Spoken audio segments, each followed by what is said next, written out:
Most of my career has been about rebuilding, turning around companies, building them from where they were, but it's mostly been about rebuilding.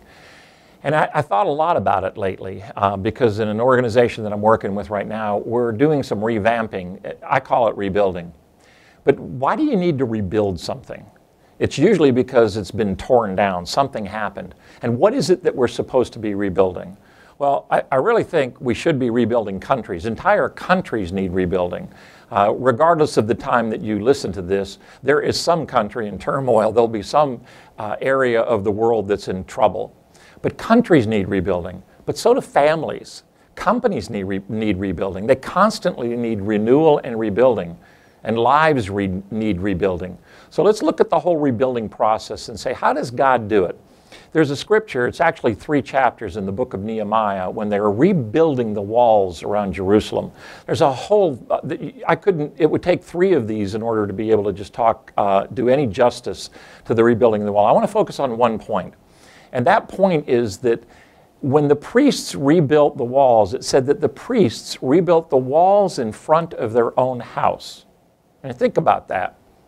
If the enemy was going to come in anywhere, whether that's your life, your family, your company, the country, if the enemy is going to come in anywhere, then they're going to come in and attack the weakest place. That's in the selfish vested interest of those priests to rebuild the walls well. It is in our interest to build our families well. Let's not worry about the rest of the country or the rest of the world and the politics of it and the morality of politics. How about us? How about we rebuild the things that are important?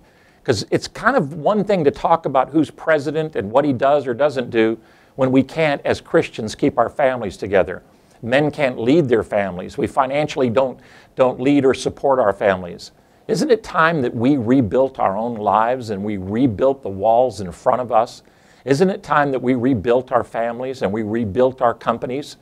And then if we do that, brick by brick, mortar by mortar, and we join together, then we will rebuild a nation.